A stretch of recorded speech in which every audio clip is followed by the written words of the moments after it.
Welcome back. Hello.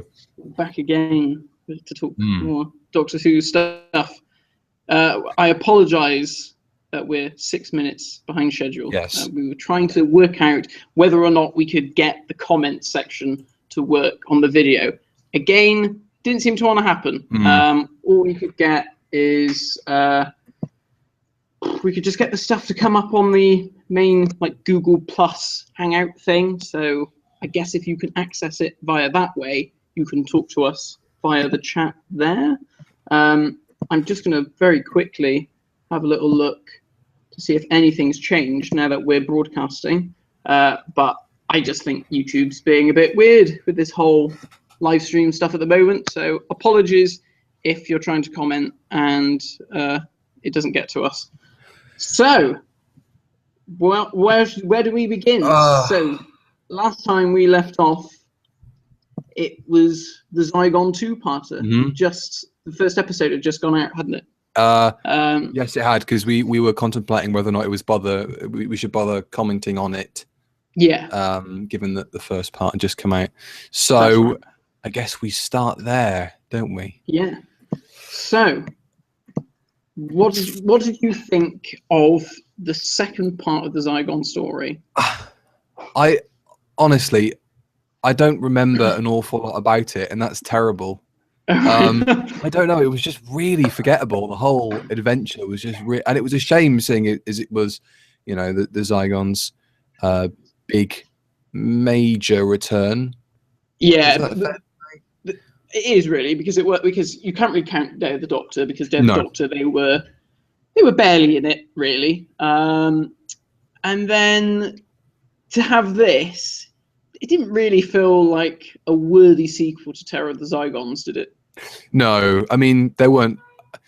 I know there's fan service and then there's just actually paying respect to what had come before, and I think that there was very little respect shown to the Zygons. And there was very little respect shown generally to their heritage and just the sort of monsters they are. Because you're right, I think we mentioned it last week. They are just blobby monsters.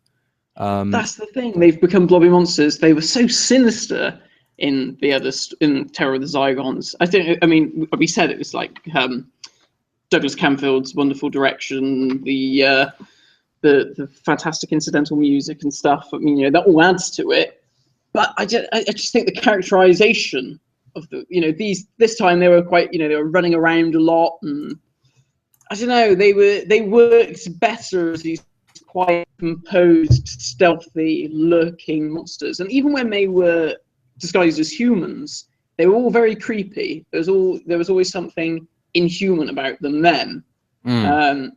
Like the nurse. I remember the nurse one was quite creepy in that story. I don't know, it just didn't. When I came onto Facebook and then onto Gallifrey Base and all those usual channels that I check to see what people thought about the episode, when I saw the amount of praise the second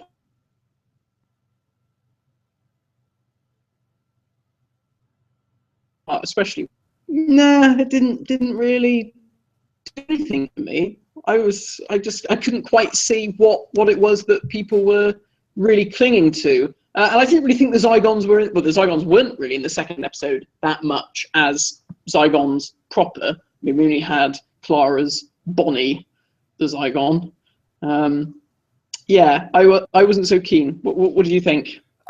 Again, I mean, I feel awful for saying it, but a lot of it is just has seeped away in my memory now. But I think, especially given what's happened in the past week, that final speech that Capaldi gives is sort of a saving grace for a lot of the shortcomings I think the episode had, and I don't think that's just because of the context it's in now, because I think it's just it will be remembered, I think fondly remembered so far, as one of Capaldi's greatest moments, because just you think you've seen him act, and then he does that, and there's just stuff that keeps rolling in where you go, I had no, and that's not to say I had no idea he was that good an actor, but there are more layers to his performance, and you discover them in every single episode. Even the bit when he's in the car driving with Osgood, and she says, "I don't think I've ever seen you smile," and then he starts grinning. Like I thought that was, I thought that was really funny. But that was a completely different sort of side to the Doctor, and we keep finding these, and I think it's awesome. He seems to really be developing and growing throughout episodes, not just throughout seasons. And this episode was a standout for Peter's performance. I think probably, given last week when I thought that his performance was quite, I don't know what the right word is. It seemed off to me, his performance in the first episode. You know, it was like that episode, almost like he was filming a Children in Need special or something for the Doctor Who experience, and nobody had told him, actually, Peter, this is going out on TV. Is this for the Dalek one? No, this is episode 1. This is the first part of the Zygon story. Oh, sorry, yeah. I thought it seemed quite phoned in, and he wasn't very present, was he? He just didn't seem to be. And when he was in the scenes, when he was in the scenes, he just didn't seem to be there either. Yeah, I thought he had a very little presence in the script, and also he had little presence on screen. But just anything with Peter Capaldi is presence enough. But there was something lacking, I think, in that story. And then to get that huge speech in part 2, I think really wasn't necessarily a saving grace for this story, but I think it definitely gave me an opportunity to look back on its shortcomings a little more favorably, I think.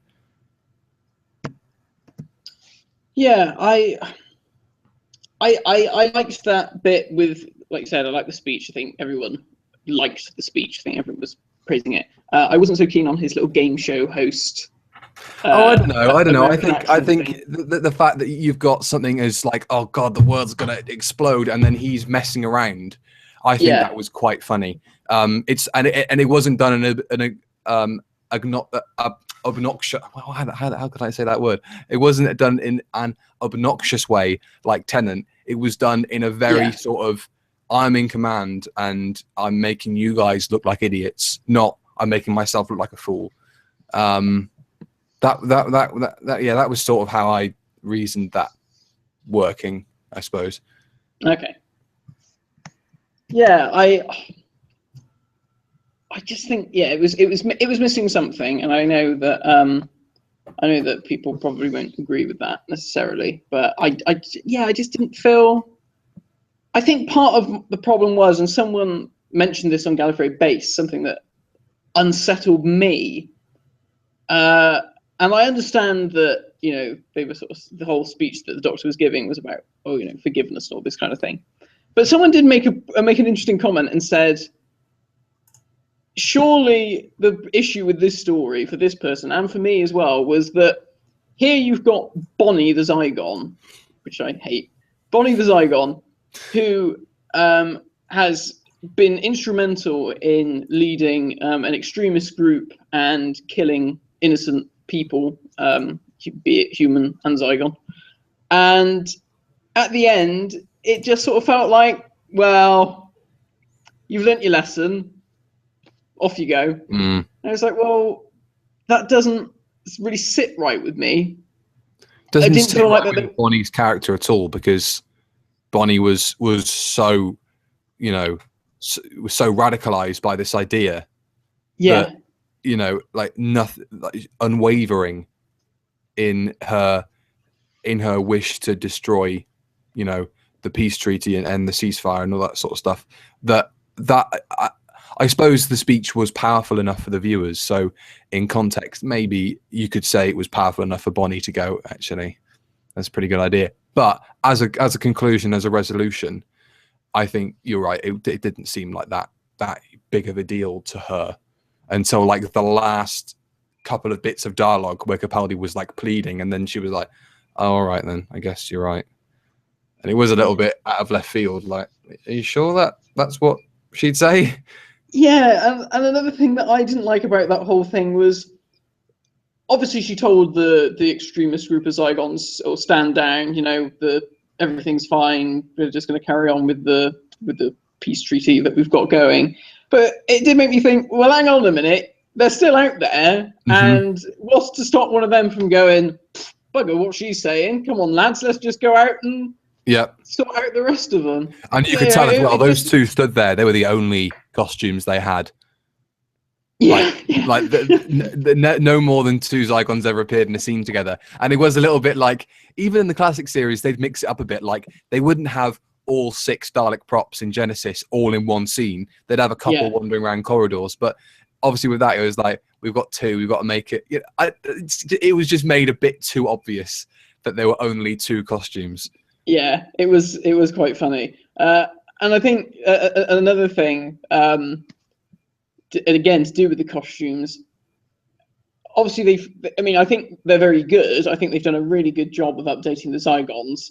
I don't think they're, I think with the original ones, the heads were like much more enlarged, weren't they? And they were quite a bit more stooped and stuff, which I quite liked. And I don't like the fact that they've got 3 fingers now. Right. That seems to be a really common thing in Doctor Who now, because they did it with the Ice Warriors. It's like, oh, if you're an alien, you can't have 5 fingers because otherwise, you're a man in a suit then. So if we give you 2 fingers and a thumb, then that makes you an alien. It's like, oh, well, okay. But because you mentioned about the classic Zygons, is that if you watch Terror of the Zygons, you can see that their faces, they're all different. They've all been molded to whichever actor is going to be wearing that suit. Whereas with this one, it looked like, oh, it's the same mold. We might just paint it slightly differently. But they did look exactly the same. Yeah. So I think, again, there was a lack of individuality. I think just generally they had characters in the classic episodes, and in this they just, again, it was just like, I'm gonna hiss through my really gnarly teeth. And there was a weird thing as well with the face where it was like, you could see where the head was in the foam. So when they sort of moved their head, the face moved independently of the rest of the head. So it was like it's clearly foam, and that looked a little bit weird. But again, they design the redesigns on Doctor Who. They always generally they work, but there's always something that's just it's like the opposite of the uncanny valley. It's just like it's so good. Oh no, maybe it is the uncanny valley. It's so good, but they've got something just wrong. Yeah, and it's like that doesn't ring quite true with me. I think another thing that I also felt a bit cheated by with the second episode was that the Zygons they didn't really do much they did more in the first episode than they did in the second episode. But we had Nick Briggs providing the voice for the Zygons. And yet in the second episode, I don't think we actually really heard any Zygon proper speak. Not at all, pretty much. It was just Bonnie. I don't know what it is. I mean, is it something like the BBC think that we can't have actors talking to men in rubber suits? Well, is it maybe there is some sort of union, equity. That's it. Yeah. Maybe there is some equity thing where you are an actor in a costume, therefore maybe there is something where it's like you're only in it for a certain number of episodes. You have to have a voiceover, or you have to get paid more to do your own voice. To be honest, I in the first episode I couldn't tell it was Nick Briggs just doing the voices. I assumed it was whoever was in the costume speaking. Yeah, well, so did I. But Nick Briggs then posted on Facebook. He's like, I did the voice of the Zygons this evening, but they didn't credit me again. Apparently, it's happened before in the series that they hadn't credited him for doing certain monster voices. God. So their thing is every monster has to have 3 fingers, and it has to be voiced by Nicholas Briggs. By Nicholas Briggs, yeah. But actually, in this case, I was quite pleased because this time round they actually did sound like the Zygons they did, from the old series. So it was beneficial in this case. Stuff like Ice Warriors. I don't understand why they get him to do the voice of the Ice Warriors. It's not that difficult. You just whisper. Just get the guy in the suit. Well, you'd certainly know doing your action figure stories. You know what it's like doing all those different voices. Well, yeah. Let's see. Is there anything else that we can mention about this story? The cliffhanger didn't really feel like a cliffhanger because I thought, oh, they'll probably just jump out, but that's too easy. They'll do something else. But they did just jump out the plane, and it was a bit like, oh, right, okay, then. As opposed to doing something a bit Doctor Who-y, like opening up a vortex in front of the plane and going out the other side, or something weird like that. Like they literally just jumped out, and it was like, that's not really a cliffhanger, because like that you're supposed to be in a situation where, oh my god, how are they going to get out of this one? But well, they could, there's probably a parachute on board the plane. They probably could just jump out. Oh, okay. And then it comes right away later, and they do it. Yeah, like what would anyone normal do in this situation? You check for a parachute, and that's exactly what Doctor Who did. I know. There was nothing exciting or interesting about that. Yeah. So that was a little bit of a cheat. I guess the trouble there was that they'd already had a plane blow up in the previous series, and they had the Doctor like falling minus a parachute into the doors of the TARDIS, and they're probably like, well, yeah, they probably went, we've got to tone it back a little bit. But then again, jumping out of a plane anyway, I think it was just a bit of a cop out, really. I wasn't convinced by that cliffhanger at all. Yeah, I know what you mean, because I came back to it thinking, oh, I wonder what they're going to do, and it's like, oh, he's just doing Roger Moore and James Bond with his Union Jack parachute. I like that. That was a nice touch. It was a nice nod, yeah. And the two Osgoods, what did you think about that, especially at the end, that Bonnie, it seemed like her punishment was, you're going to have to spend the rest of your life looking like Osgood, being with Osgood. It's like... Well, I suppose coming out of looking like Jenna Coleman, it would be a bit of a punishment to look like anyone else. Yeah, that is true. Yeah, I'm lucky Tash isn't watching. She's at work, so I can get away with this. Yeah, I don't know. I liked the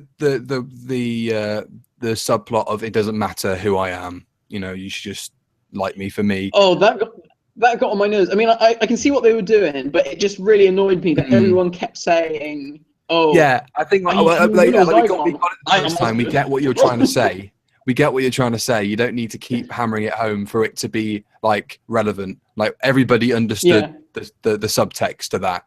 And I also did I did really like all the allusions to like no British, no dogs. I liked all that sort of stuff. That was really really cool. It couldn't this story couldn't really have come at a more timely moment.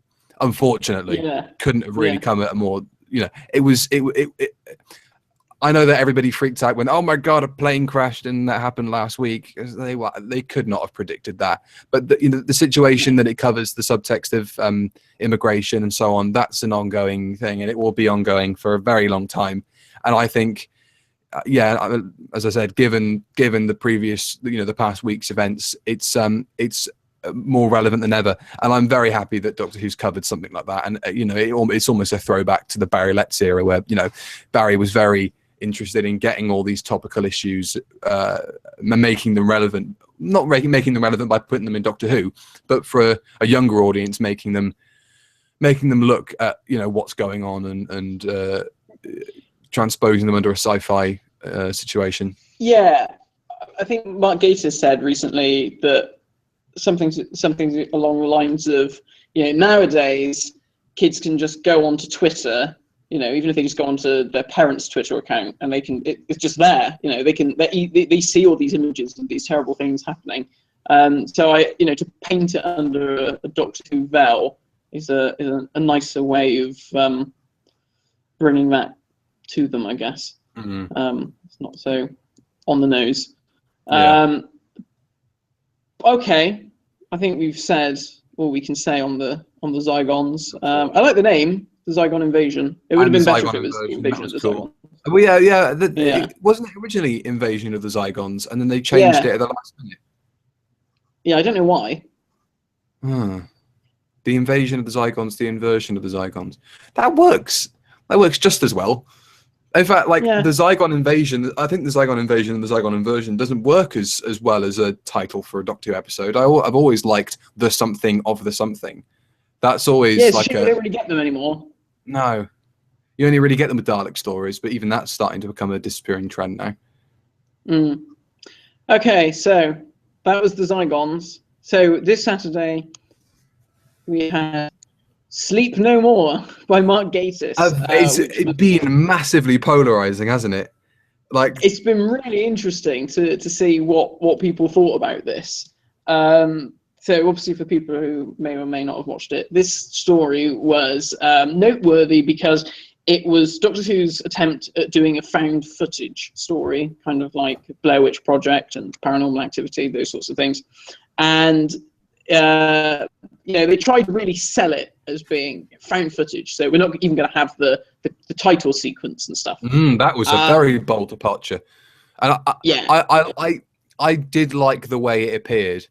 If they'd just gone the route of the 50th anniversary and just had stuff appearing like it did in that story, I don't think that would have been as impactful. But I like the way they wove it into the narrative, and I like the way that on the screen, it's almost like a sort of crossword. So you have like Clara Oswald, and all those names make up Doctor Who, which I thought was quite nice.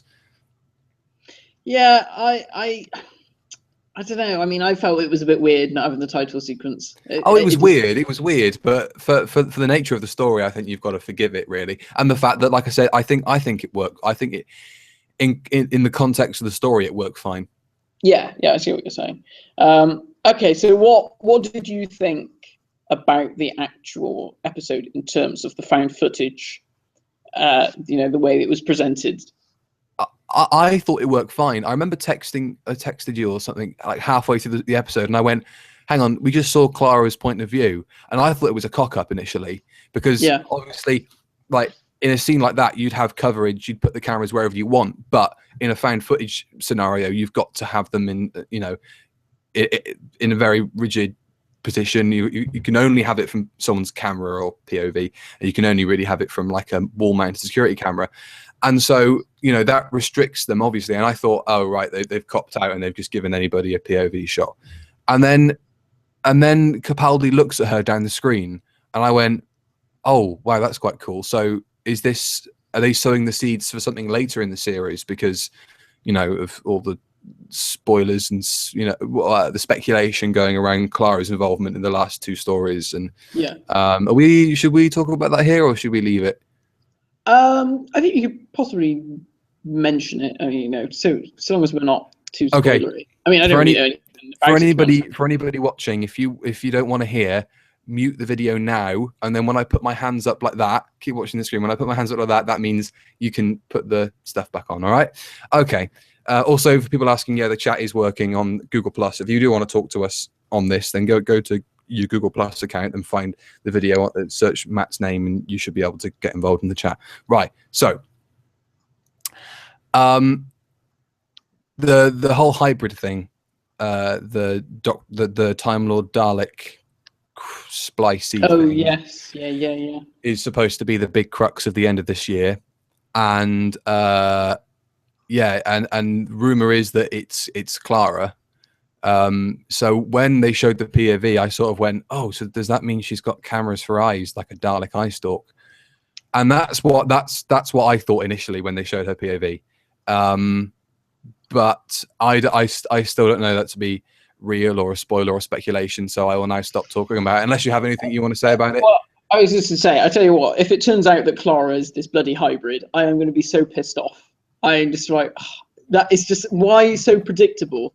Why so obvious? And I think when it was sort of came out this little bit about the Doctor saying, "Oh, I know what the hybrid is, and I'm afraid," or whatever it is he says in that story. I think it was Jonathan Carley commented on my posting the synopsis, and he said something like about it, like being Clara. And I was like, well, yeah, it all makes sense because the TARDIS has never liked her. And it was like, oh, the TARDIS never liked you because you were obviously some, balls up of creation. Because the TARDIS seems to have completely forgotten about that recently. Yeah, we haven't heard about it since. That was only in the first. Yeah. I'll be really disappointed if it's Clara. I could probably put money on it being Clara. But again, it's like this. It was like the River Song thing. Like, who is River Song? Oh, it's Amy's daughter. Well, that was obvious. It wasn't like everyone went, "My God, what a shock!" It was like, well, that's like, yeah, okay, crap. So you can do your. You can. I'll do my hand signal now. So just so everyone knows it's okay, you can put your volume back up now. So yeah. it's a shame that Peter's leaving this year. Like I've said. Oh shit! No, I'm joking. I'm joking. Yeah, I really liked the whole story. I liked pretty much everything about it. You know, I think that episode, and this was Doctor Who. Oh, you're back with us. Sorry, hello. I thought you dropped out then completely. Oh, I thought you dropped out because How weird. Yeah, we both dropped out. Go on, you say what you were saying, because I was probably just rambling on, saying nothing at all. So you go ahead. Yeah, the thing that I found with the found footage episode was that I found it very jarring. Not because this was Doctor Who and it was a found footage episode. It was that they were cutting across so many different people's point of views that it wasn't clear at times whose point of view we were looking at. Yeah. And I think because it kept shifting, you know, at one moment it was up in the ceiling on a security camera, another moment it was on this person, another moment it's this person. And it's just like, I don't actually know where I am. I don't know if that was the director sort of saying, oh yeah, we'll do that, and it will be, it will really mess with their heads, and you know, they won't really get where they are, and that you know, it'll be a real sense of they're in the story, you know, that they don't know what's going on and all this kind of thing. Personally, I just watched it and I was like, I don't know what's going on. I do not know what is happening. You know, if you're gonna do the reason why stuff like Blair Witch Project worked was because I think for the majority of it, it is a single camera, so you really are following the point of view. Whereas this, it was so chippy choppy throughout the whole thing. It was just like, I don't know what's happening. So I really did get lost. Yeah.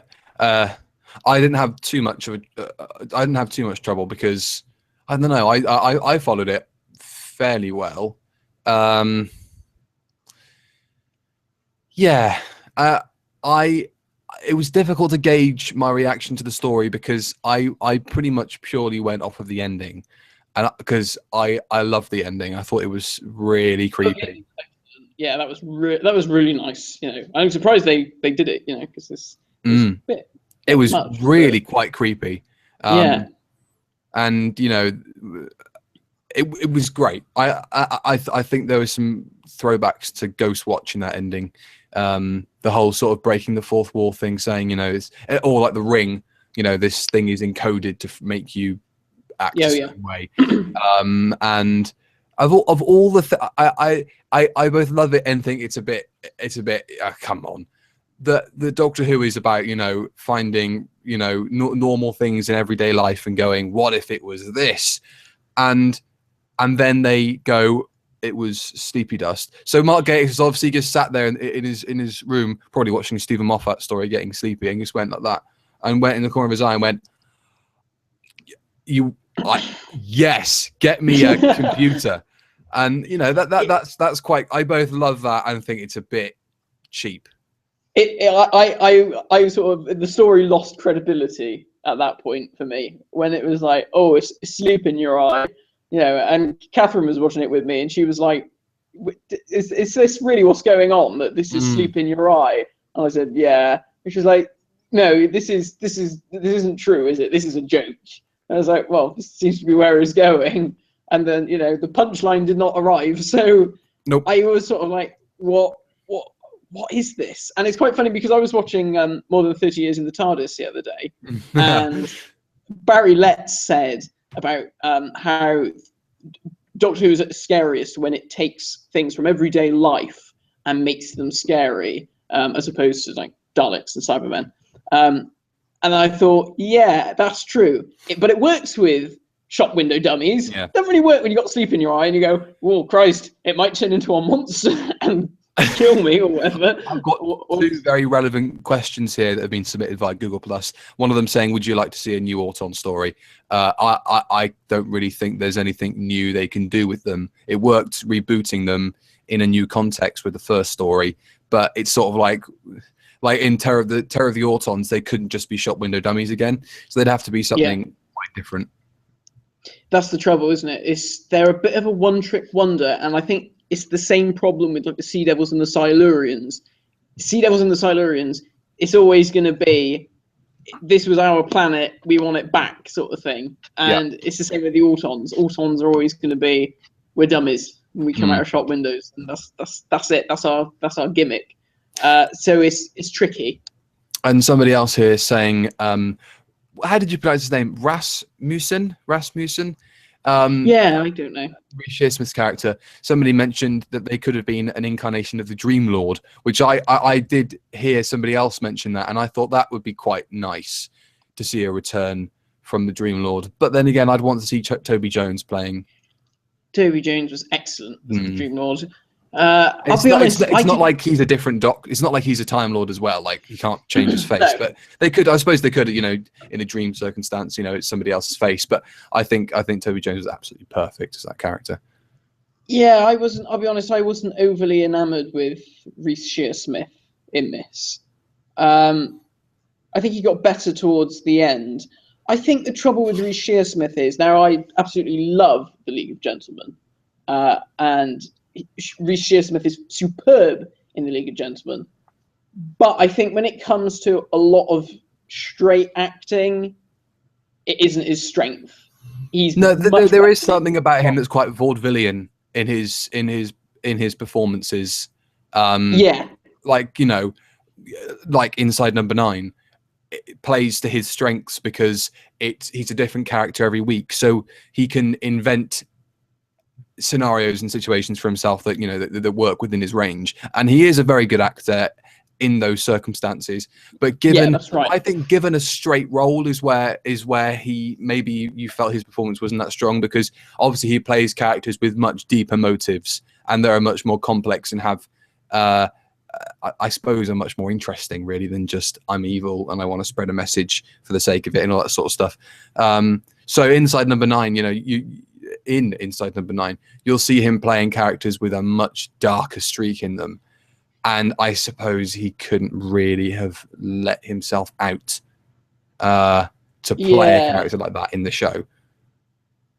I think he sort of came into it more towards the end, but I just didn't. I don't know.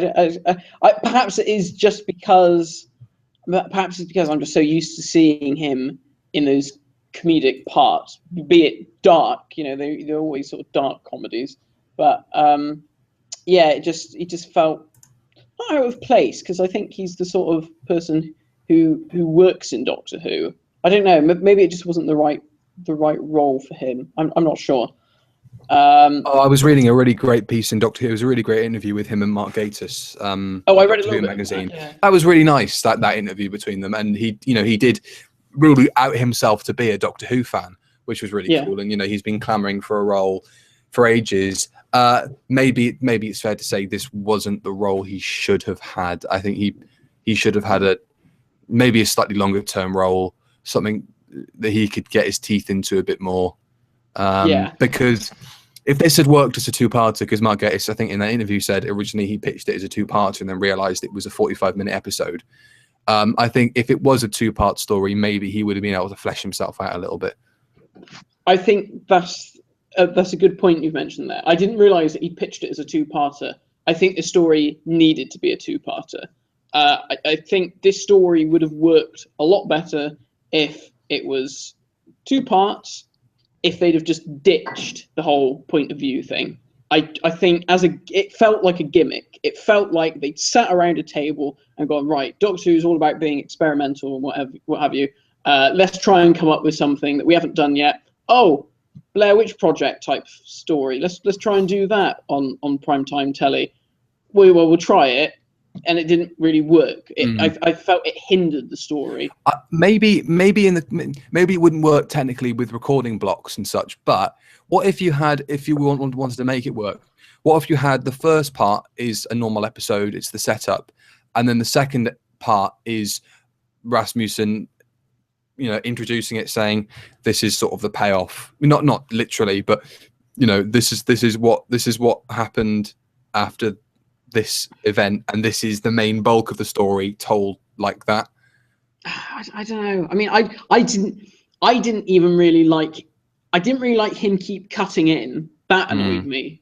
I think if anything, this is a really bizarre thing to say, but I think if anything, someone has just posted. I think Ed Jones has just posted. This is a local space station for local people. Nothing for you here.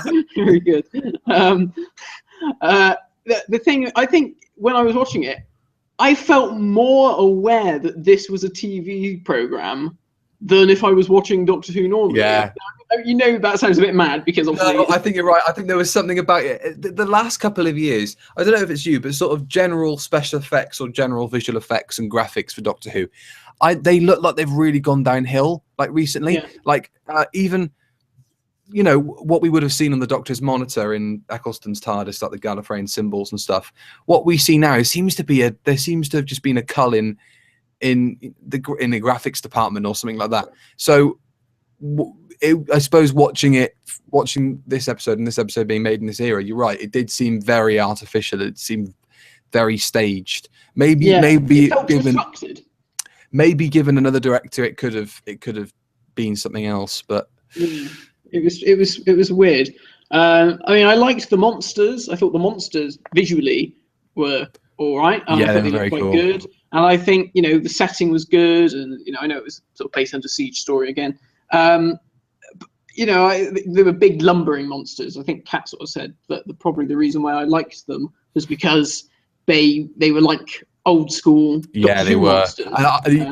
They'll be coming back. Those monsters, those costumes are very, very effective. I think we'll see a return from them at some point. I mean, Mark Gatiss even said, Stephen basically turned around to him and said, "Can we have a sequel to this story?" Brilliant. So it'll be interesting to see what happens. I think the trouble is that because this story has left a bit of a sour taste in people's mouths, I don't think people are like clamoring to find out what happens next. I mean, it was really mad because when I was watching it, I didn't realize that Shear Smith's character got killed partway through, and then when he turned up and they were like, "You're not dead, you were killed," I was like, "Wait, was he? When did this happen?"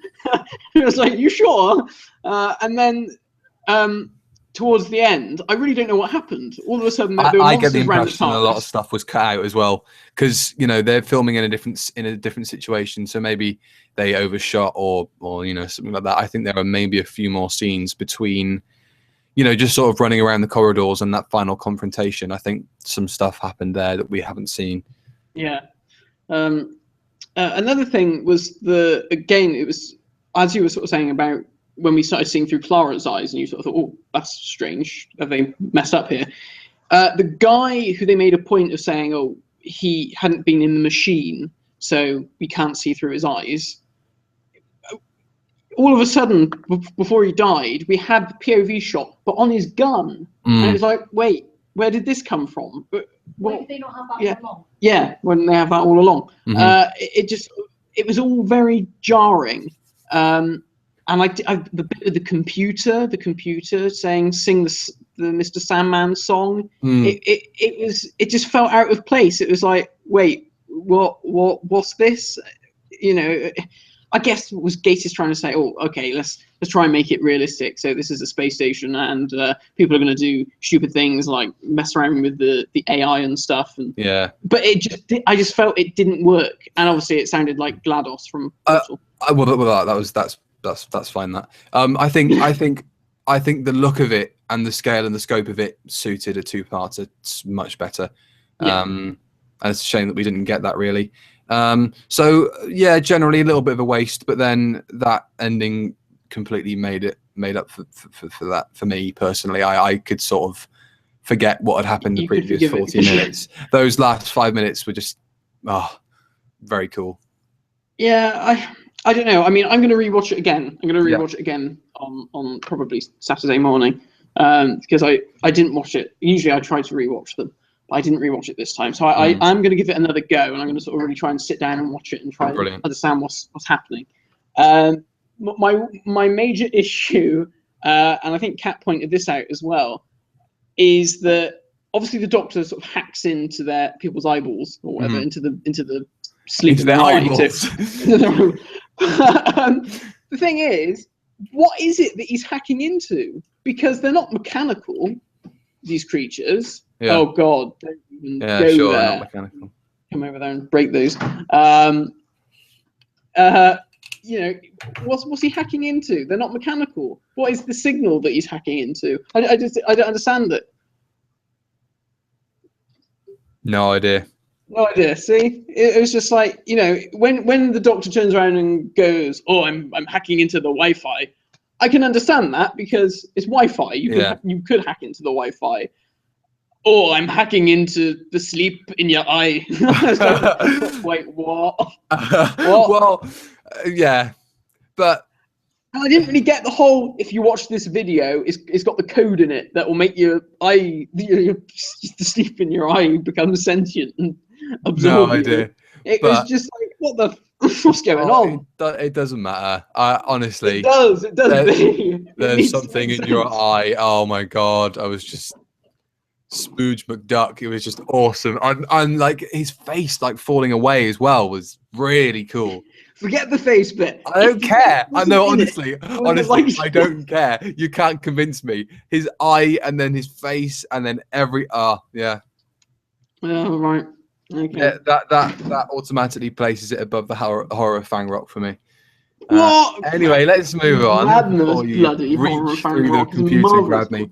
I'm going to have a look at some of the comments here. Yeah, let's do some comments. Some questions. Quite a few actually, all on Google Plus. So if you want to head over there and submit them to us, that we'll find a way of making it work next time. We'll fix it. The YouTube comments.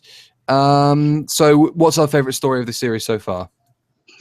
My favorite story is the underwater ghosts. It's just really bad. The underwater ghosts. I can't remember. This is the thing. I've got to that age where now I just like I don't even know what the titles are anymore. It's that one.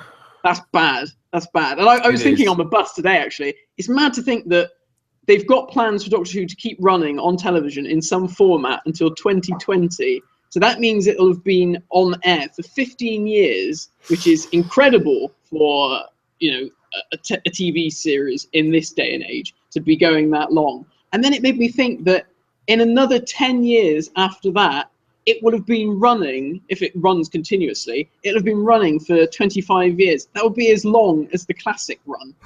That is mad. The thought of like watching a program like consecutively for that long, just baffling. Don't. Please don't. Yeah. I've never felt old, but now I do. And now the future is a dark, meaningless hole. Do we think Clara's going to leave and face the Raven? Incidentally, somebody has also said, no, I didn't buy those sunglasses at the Doctor Who experience. I'm not that much of a sap. They weren't selling them there. I'll talk about the Doctor Who. They're not? Actually, no, of course they weren't. The series just started. They'll be producing thousands of variants of those bastards next year. Do we think Clara's going to leave and face the Raven? Because apparently Capaldi has teased on the Graham Norton show that will be the case. And at the Doctor Who experience, I forget her name, Sarah Dollard, who's written this story. She was given originally the episode didn't have a slot, and then Stephen Moffat crowbarred a slot in there for the story, and then he wanted to give the lead into the finale to her, so she had to go away and rewrite it and add in a massive character-based "oh my god, what's happening" thing. And they did. They were like.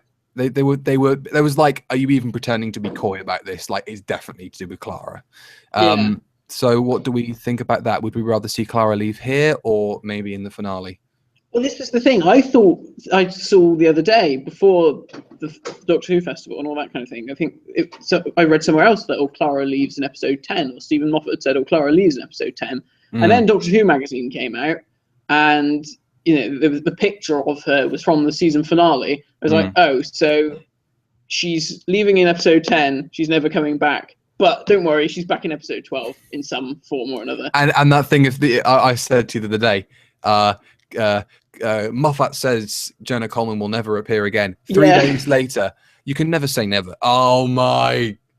Stephen.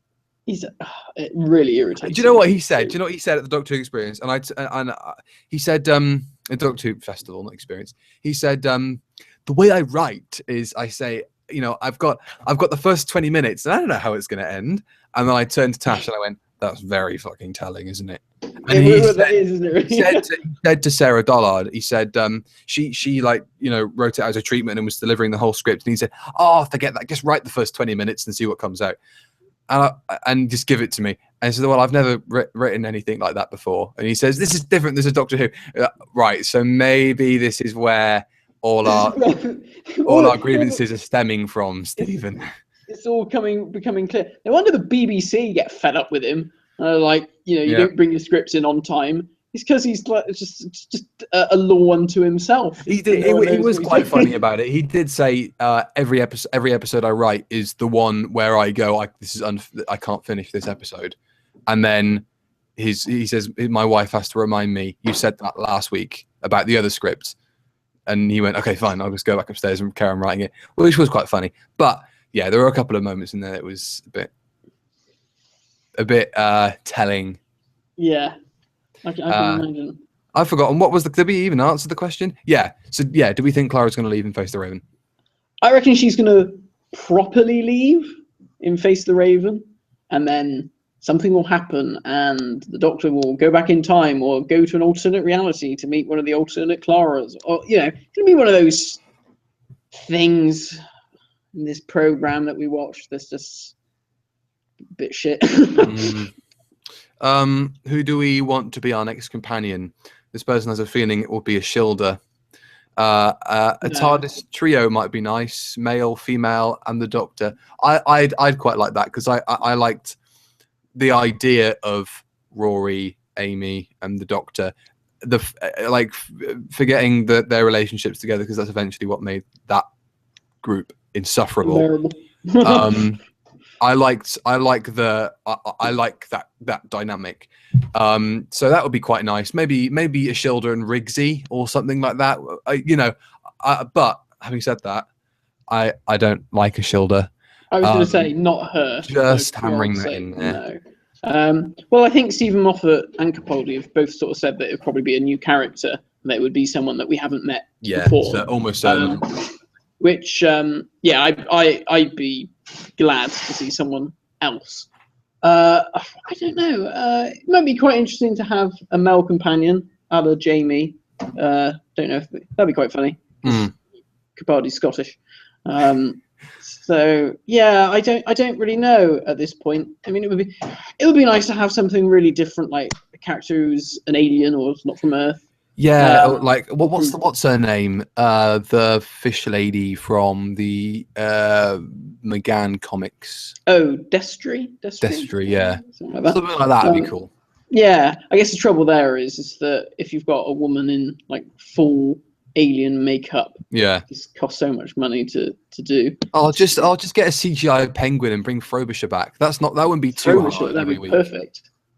Like him and Capaldi would. I'm really surprised. Right, that's it. If I'm ever showrunner, Christmas special, Doctor meets up with Frobisher. That is brilliant. It's a Christmas romp. That's if you were the showrunner, that would be the only time you would allow yourself to have a romp. Would be that's the penguin. Would be at Christmas. Okay. And even then, I wouldn't let it get too. No. You'd have some mass genocides in there somewhere, probably. Yeah. Why not? It's Christmas. Stabbed to death by a penguin. Oh yeah. What did we think of what's his chops getting shot? That was. Oh yeah, Reece Shearsmith. Yeah, that was great. I was so pleased. Yeah. It was nice, like actual bullets killing a man. Well, not that he was dead, but for all intents and purposes, it's like we haven't seen this since the 80s. I don't know. Yeah, it's a shame it was just quite badly mistimed, given. Yeah. Everything that's happened. That's quite a shame. We're not. Because I was going to say, like, we're not in any way like saying, "Oh, thank God someone's died on screen with bullets," given what's just happened. No, it was just nice to see something definite, like as opposed to somebody getting sucked into some airlock or whatever. Like, they could come, knowing Moffat, they probably end up coming back. But like, no, he did. Which classic monster? Will come back, though, probably. Do you know what? When I first saw that photo of him in his costume, I thought he looked like a perfect Khaled sort of scientist, and his uniform. A bit of a Nider, isn't he? It's just like he's screaming to have a role like that. Yeah. Oh well. What else? We've got quite the the atypical comments like which classic monster should return. I'm sure we've answered that at some point before. Yeah. Just off the top of our head right now. Classic monster that I'd like to see return. We sort of had all the big ones. The Yeti, that might be quite good. Yeah. And actually, I don't know though if they did the Yeti, they'd make some big thing about them being fluffy and cuddly, and I don't know. Obviously, you couldn't bring them back like that. You'd have to do something to. They'd have to be heavily redesigned, I think. Okay. Yeah. So somebody here asking about the Doctor Who experience. I also want to say Festival. The festival. Fucking God. It says festival. Read it. Oh, nah. Anyway, yeah, it was wonderful. And something I'd like to say. What was it? It was about questions, like because obviously we're answering questions here. Some of the questions that were being asked at the festival was like, this isn't a Doctor Who. Like the people in this room, like it's like going to a supermarket opening and people from the audience are shouting stuff out, like just like obvious questions. There was nothing there that was like substantial. It was like, if you could bring a monster back, blah. Yeah, the one question was amazing where I went, I'm so glad I walked in this room. Tash and I decided to queue up early for the casts and meet the cast session, and the writers thing was just finishing with Moffat, Dollard, Jamie Matheson, I think it was, whoever wrote Kill the Moon. Jamie Matheson. And we were just walking into the room for that, and we sat down. We were there for about 20 minutes, and some guy in the audience put his hand up and asked a question. He said, "I found Clara to be an irritant at the end of Series 7B." But I do like the fact that she's now become more interesting with Capaldi. I like it when they argue. She seems a much more interesting character, and it was like he was asking a question. He said, how did that change and that development come about in the characters in the script? So it's like, okay, it's a genuine question. What's Stephen so there's gonna be something really interesting he's gonna say here. He didn't answer the question. He just berated the guy for saying that he didn't like Clara, and he said like, you don't like Clara, well I don't like you, mate. And it was like, he lost the crowd instantly. It was really embarrassing. I've heard a lot of stuff. Apparently Cult Box, the website, they were there on Saturday, I think. Oh yeah, same day as I was. And they said that the way, obviously that wasn't a very nice question. Obviously that's not the sort of thing you should be saying. But a lot of people said that his responses in the way that he was speaking to some of these people was not very professional. No, he even said he swore in front of a room full of kids as well. That's terrible. He said, that's really bad. He said, some guy, bless him, some guy said, reminds me of a few people actually. He said, yeah, so I've got a Doctor Who fan series on YouTube, and you should all go and watch it, and blah, blah, blah. And he started like giving out the URL and all this sort of stuff. And I'd like a job, and it was like, oh my God, please sit down, please sit down, please sit down. Stop. That was me. Stop. Guys. Yeah, no, it wasn't. Shut up. It wasn't you. It was like, oh God, bless him, please sit down, please. You honestly stop while you're ahead. Please stop, please stop, please stop. And then Stephen obviously was like not amused by it, but like not in a sort of, oh, just give me a thing and I'll give it a look. Sort of, he's not going to sort of thing. How old was this person? Oh, he was about 13, 14 or something. And he said, and Stephen said to him, yes, I'll definitely be giving that a look. Yeah. And it was like, even that as a response was like, dude, don't like, be careful here. And he went, and then he said something about, would you like to see it? The actual question after all that waffle was, would you like to see a full series just featuring Daleks, like just like a spin-off? And then eventually, once he'd stopped like having a go at this guy, this teenager, barely. Yeah. He said, yeah, but the conversation would be a bit boring, wouldn't it? And everybody laughed because they would, like Daleks having a chat with each other. It was funny. And then he said, they'd all just stand around agreeing with each other, and you wouldn't actually get anything done. And they'd all be going, and what the fuck is this thing? And he held up his thing like a sink plunger. And it was like, do you know where you are, dude? Like, there's predominantly children on the front row waving sonic screwdrivers around. Like, it was a little bit. And I like Toby Haydock. Yeah. But people thought his moderating was really good on the cast panel. I thought it was really poor. He came out and did like a little 20-second bit of spiel and spoke to the audience and did a very funny thing about because I'm a Doctor Who fan and I now work for the BBC and I do all these different kind of things. The DVDs that I've spent money on now, they're now tax deductible because they count as research. And I thought that was really funny. And then they came out. And he literally just went, right, we're going to go into the crowd. And it was like, you're not going to speak to them or sweeten them up or just like talk to them, which meant that if people didn't have a question for Ingrid Oliver or for Michelle Gomez, they wouldn't have spoken through the whole thing. And it was like clearly Jenna, and it was really Jenna who was being asked everything. She sort of realized this, and she started turning to people and asking them their opinion because Toby wasn't sort of saying, and what do you all think? And they asked a question about what their favorite story is, and he completely missed out Michelle Gomez as she was about to speak. And he went, well, that's about enough time we've had here, guys. I'm sorry, we're going to have to go now. It was like really quite poor. But biggest highlight, I met some people who watched the videos. So hello to Ronan and Reese, and it was very lovely to run into you. And yeah, that was wonderful. So hello. Oh, I've heard a lot of bad things about the Q&As. What exactly did you hear? I heard from other sources. I heard stuff about the moderation, that it was poor. But Matthew Sweet did the script one, and he was he was great. He was being Matthew Sweet. I saw him walking around, and I almost went up to him and said, "You're brilliant." But you're amazing, yeah. But he was absolutely fantastic on the writers thing, and then they bring out Toby for the it was Toby's one that I heard that weren't so great.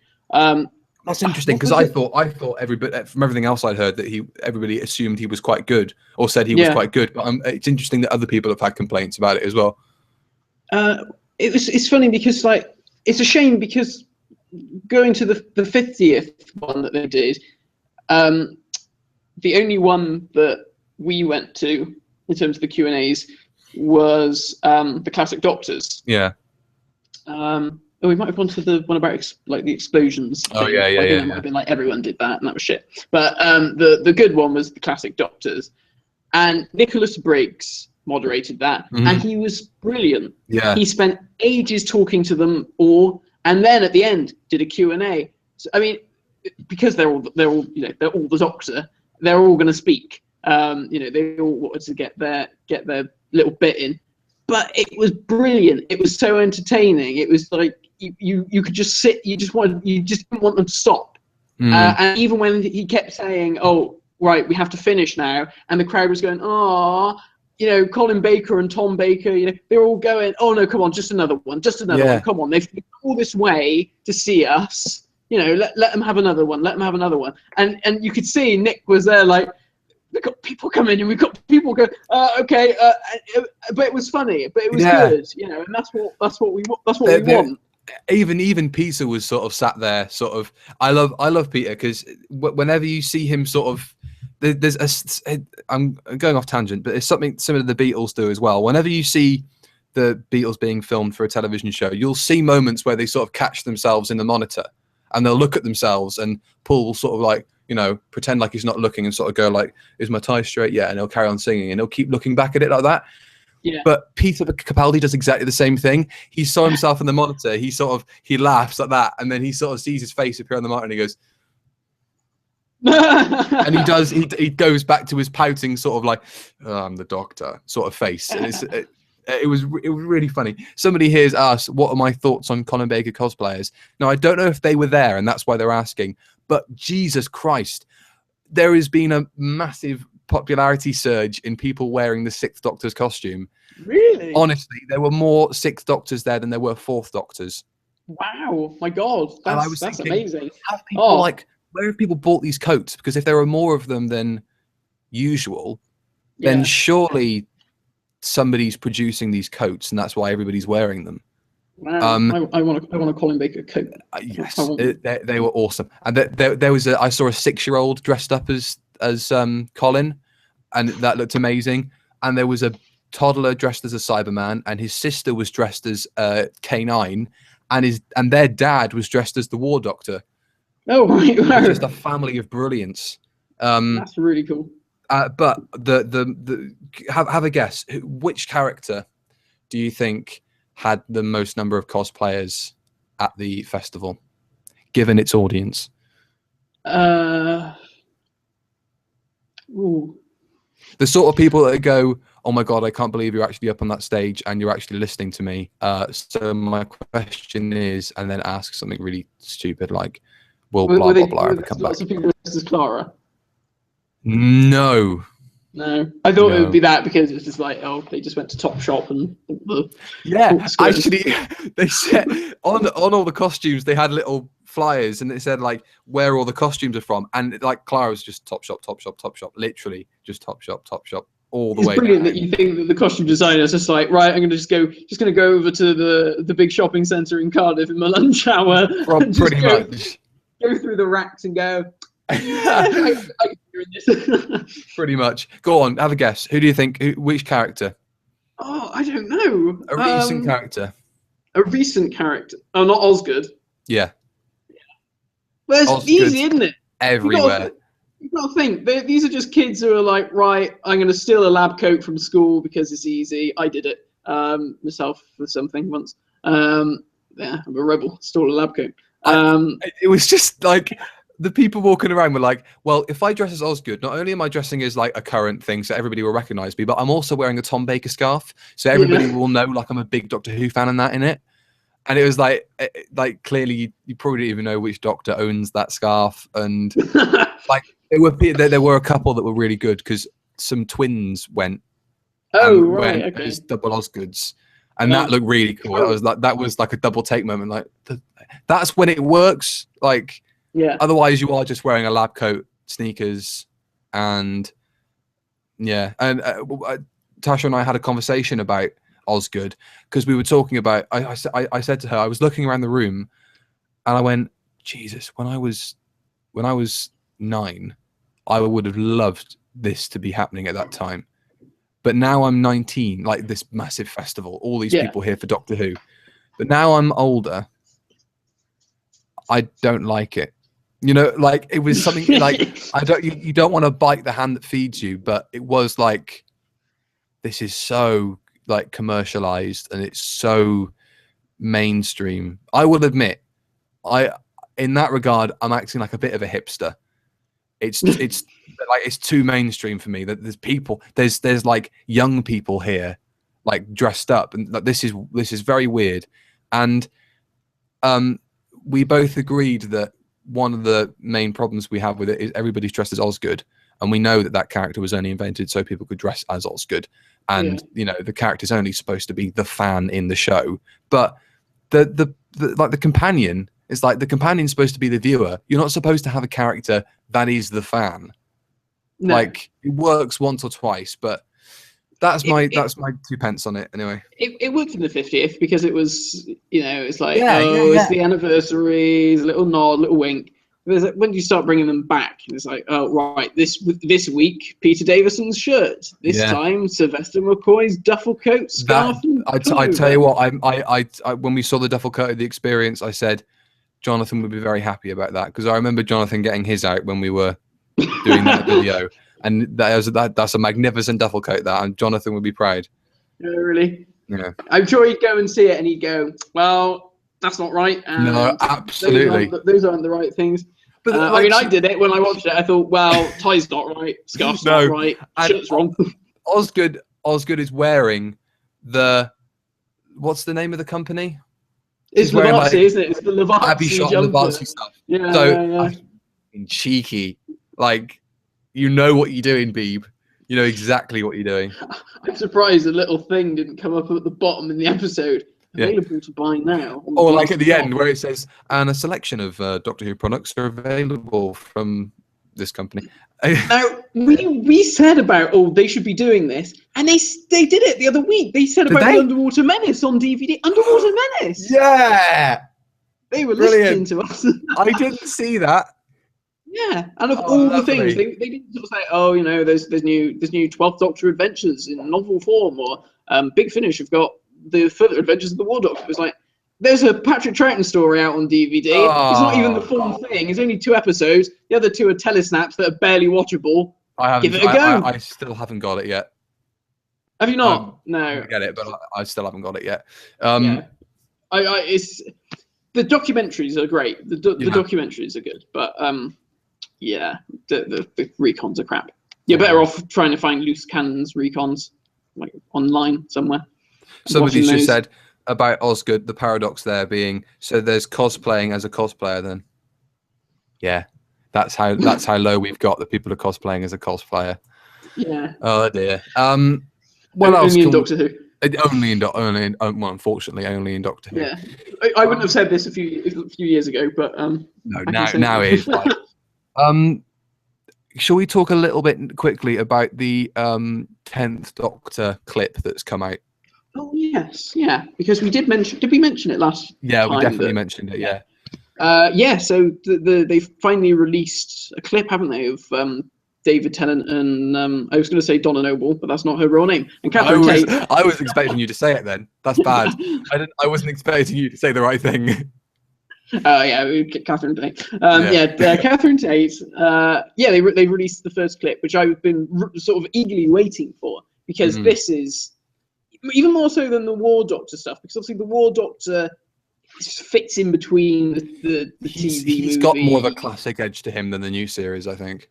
Yeah, he doesn't have an era for us to base this on. No. But this is really properly, this is New Who done by Big Finish. And when I listened to it, I didn't think this is like I'm watching the Russell T Davies era in my head. It was like, this is like I'm listening to Big Finish and David Tennant's in it playing Doctor Who. They sounded like their characters, but I think it was just, I don't know if it was what they were saying or if it was the music and stuff. It just didn't feel like new Doctor Who. I thought the dialogue was pretty spot on. But yeah, I mean, like the stuff that she was saying about Planet of the Boys and all this kind of stuff, that was very in keeping. Yeah, but even like, we've said stuff about like, Big Finish, not sounding authentic. Yeah. And clearly they've tried to base their classic series audios to sort of sound like new series stuff, so it's more palatable. Yeah. But even the new series stuff didn't sound like new series, didn't sound like Big Finish new series stuff. It did just sound like Big Finish. Even like they're still using the same orchestral samples in the music. It didn't sound like Murray Gold at all. No, not at all. But the moment where I went, okay, they're actually going for the new series thing, as opposed to doing something different, was when he was playing with the console and you heard the cranking of one of the levers, and it was that one of the levers on the Tennant console that's like, oh, it's that control. And it was like, okay, so it is all above board. I mean, I think the thing for me is, I didn't listen to it and think, oh, this doesn't sound like 10th Doctor era, this is bad. If anything, I thought, well, I'd probably, because, I'm not a massive fan of that era of Doctor Who, I think I felt more like, well, actually, this makes it more, it comes down to what you just said, it was a bit more palatable for me, because it felt familiar in as much as it sort of felt more, I can't say it felt more Doctor Who-y, but I guess comparing it to stuff like the Dark Eyes and the Doom Coalition, all those sorts of things that they've been doing, which has got a sort of like a modern edge to it without feeling too modern. Yeah. I think it sort of fit in that area. It was sort of like, I'm really interested to see if the stories are going to feel like this is a story that they could have done with Peter Davison, or this is a story they could have done with Sylvester McCoy, where it's so accessible, as opposed to, there's a lot of new series stories where you watch them and you think, you could never have put Doctor in that story. You could never have put Colin Baker's Doctor in that story. It just wouldn't have worked. Whereas, I think with the old series, That's going to be really interesting. Yeah. I can't wait to get like darker 11th. Well, yeah, 11th if they want to do them. 10th Doctor stories. Yeah. I can't wait to hear just something different, something we haven't seen his Doctor do. Maybe I was thinking actually while I was listening to the clip and I was thinking about it later. I went maybe like in the same way fans maybe back in the day who are long-term Doctor Who fans and love the show never liked the 7th Doctor's run, and they were, they watched it when it first went out, or the 6th Doctor's run, but they have since grown to love him on audio. Maybe we'll have the same reaction to Tennant. Well, yeah, I mean, I sort of thought that. I thought maybe it will make me like his Doctor more. Perhaps they'll write him in such a way as he's not such of a dick.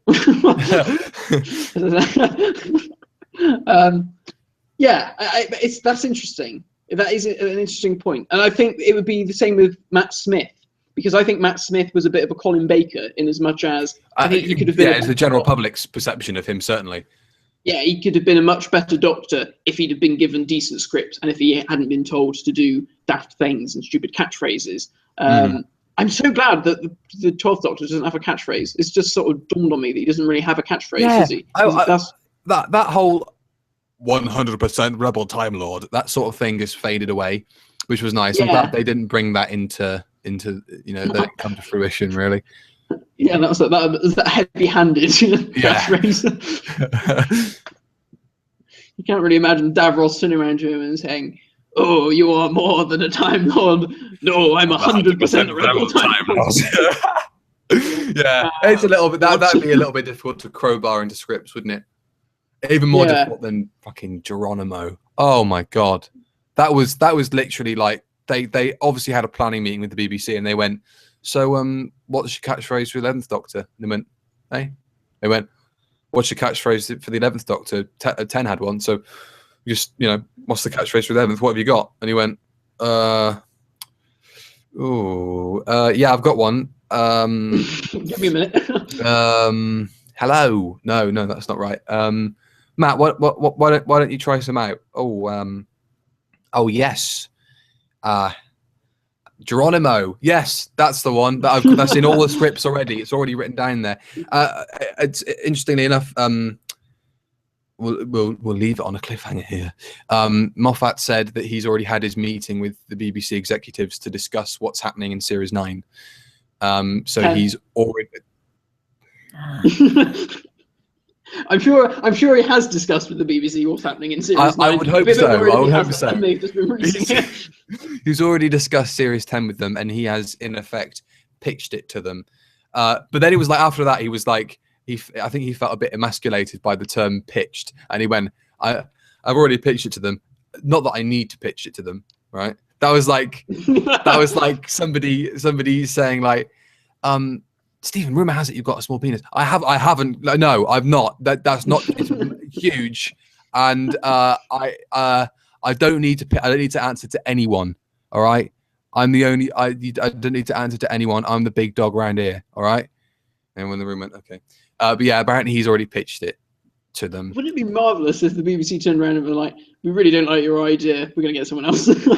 Well, I think maybe half the people in the room are going, it's same old shit, Stephen. What else are you bringing? Like, what was that thing? Who said it to Terry Nation? It's a great story, Terry, but it's something we've heard 100 times before. Was it like Terrence Dix? Yeah, I think it was. Or Barry. You sold us this story last year. I'm sure you sold it to us like 3 years before that as well. And he went, okay, I don't think anyone's saying that to Stephen. No.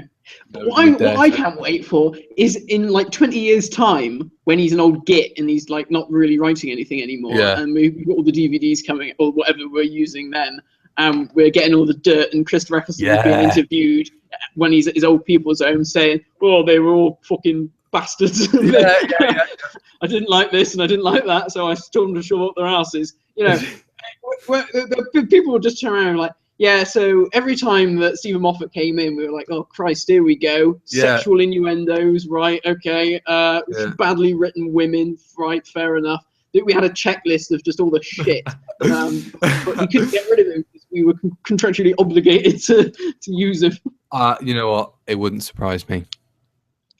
Well, I think this is a good place to leave it off. On that note. On that note, yeah. Right. So now I was going to say, rather than coming back in a fortnight, should we leave it 3 weeks and do the 3 final episodes together? Because otherwise, we're going to be sort of like 2 episodes, and then we've only got 1 episode to talk about. That sounds like a good idea. Because I was reading Doctor Who magazine, and they sort of said these 3 episodes are quite tightly linked. They may not. It may not be a 3-parter. The finale may not even be a 2-parter. But they are linked. So perhaps it would make more sense all right, then. to do a long one. A long one. In that case, shall we make that? What date would it be? Shall we make that one? I'm just planning ahead. We could make that our Christmas one. Yeah. So and then we can do one for when the Christmas special comes out. I tell you what. How about? Because depends when. I'll be back in Bristol for Christmas. Yeah. How about tentatively we could tease now? We could do a proper old-fashioned video for the Christmas special. For the Christmas one. All right. Well, we'll try and do that then. Yeah. Definitely. Okay. That'll be fun. We'll try and do that. That'd be great fun. That'd be a laugh. Be a larf. A larf.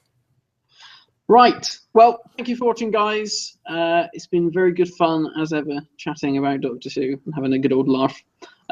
So it's goodbye from me. And it's goodbye from him. It worked that time. You did it right. Yay. And we shall see you all in a few weeks' time to talk about Kill the Raven? Meet the Raven? Face the Raven.